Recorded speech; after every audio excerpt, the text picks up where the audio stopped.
At first, Grow a Garden was one of the most peaceful and addicting Roblox experiences ever created.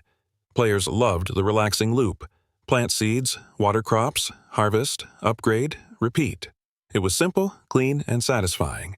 The kind of game you opened just for 5 minutes, and suddenly an hour was gone. The community grew fast, speedrun strategies appeared, and the game seemed unstoppable, but that's exactly where the downfall began. Updates slowed down, and players started noticing the same routine with nothing meaningful added. Larger farming games with deeper progression, better graphics, and constant events began stealing attention. Bugs that once seemed minor became frustrating when they stayed unfixed for months. The economy inflated, balance broke, and progression no longer felt rewarding. Blade Ball exploded onto Roblox like nothing before it. A perfect mix of adrenaline, skill, and chaos. One simple idea made it legendary: dodge or deflect a homing ball that gets faster every second. It was easy to learn, impossible to master, and insanely fun to watch. Streamers boosted it, YouTubers farmed highlights, and the game became a global sensation almost overnight. But the downfall started quietly. First came the pay-to-win controversy. New abilities, power-ups, and game passes began shifting the balance. Players who once relied purely on reaction time now felt forced to spend Robux just to keep up. The competitive purity that made Blade Ball iconic started to crack. Then came update burnout. Constant limited-time events, collaborations, and meta changes exhausted the community. Instead of building excitement, updates began dividing players: too many reworks, power creep, and abilities that felt unfair. Finally, the skill gap issue hit hard. New players struggled to survive more than a few seconds, while veterans dominated every lobby.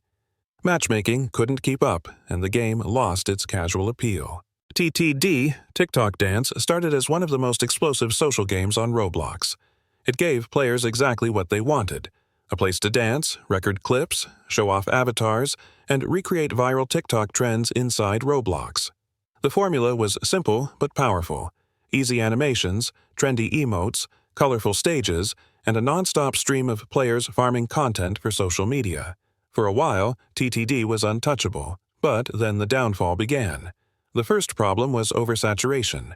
Everyone was posting the same dances, the same clips, the same trends.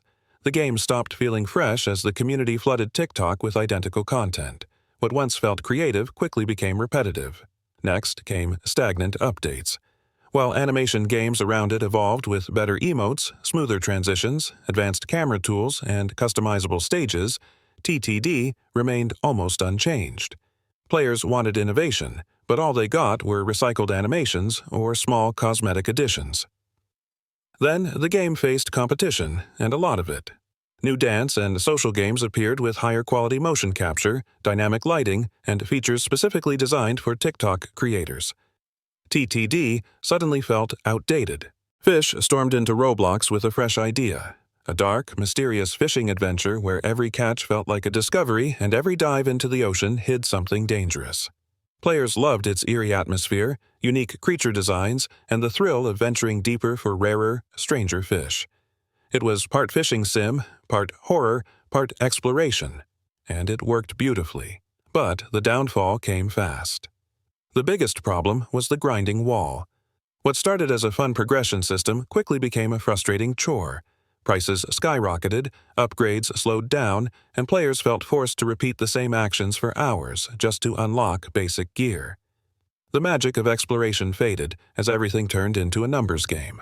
Then came poor update pacing. Major updates took too long, and when they finally arrived, they often introduced bugs, missing content, or broken balance. New biomes and fish felt rushed or incomplete. Instead of expanding the world, updates made it feel unstable. The community also complained about developer communication. Promised features were delayed or never delivered, sneak peeks led to unrealistic expectations, and transparency decreased over time. Hype slowly turned into disappointment. BedWars once ruled Roblox. It was fast, competitive, and instantly addictive. A polished remake of a classic formula where you defended your bed, rushed enemies, and fought intense duels across floating islands. Influencers made it explode, clans formed overnight, and every update brought new kits, new maps, and new strategies. For a moment, BedWars wasn't just a game, It was the center of Roblox PvP culture. But then, the downfall hit. The biggest issue was the kit problem. Early on, kits felt fun and balanced. But as updates rolled out, BedWars became a kit meta simulator. New kits got stronger and stronger, old kits were left behind, and players felt pressured to buy every new release just to stay competitive. The game slowly slid into a pay-to-win reputation, and that killed a lot of trust. Next came content fatigue. The game updated often, but many updates felt rushed or repetitive. Too many limited modes, too many reskins, too many changes that didn't fix the core problems. Instead of refreshing the game, updates overwhelmed players and split the community. Then came the rise of major competitors like Deepwoken-style combat games, new battle arena titles, and other PvP experiences that offered more depth and originality. BedWars began to feel stale compared to fresher combat systems. Dead Rails began as one of the most unique horror action experiences on Roblox. A runaway train filled with monsters, a desperate fight for survival, tight corridors, limited ammo, the game delivered tension perfectly. Its atmosphere, fast pacing, and cinematic moments made it feel like a Roblox version of a classic shooter.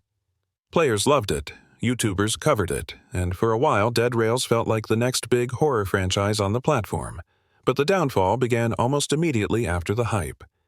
The first major issue was lack of updates.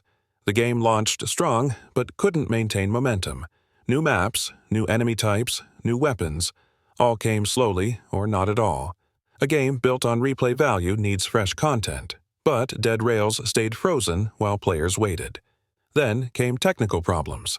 Bugs, desync, hit reg issues, and random crashes became more common as the player base grew. Many lobbies became unplayable during big waves, and devs struggled to patch everything quickly. Next came player fatigue. The core loop, run, shoot, survive, stayed the same. Without progression, unlockable gear, or meaningful rewards, players lost motivation.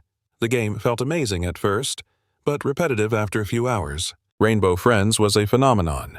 A simple, colorful horror game with mascot-style monsters that instantly went viral across YouTube, TikTok, and Roblox. It had everything: easy gameplay, kid-friendly scares, memorable characters, and a story mysterious enough to keep people theorizing. For a while, it felt like the next big Roblox horror series, a true cult classic. But the downfall started as soon as the hype peaked. The first problem was content drought. Chapter 2 took far too long to arrive, and by the time it did, the momentum had already cooled. Horror games depend on continuous excitement, but years passed with almost nothing new. Then came the issue of simplicity. Players quickly realized the gameplay barely changed between playthroughs. Hide, collect items, avoid colorful monsters. Without new mechanics or difficulty, the replay value dropped fast. The characters stayed iconic, but the gameplay didn't evolve with them.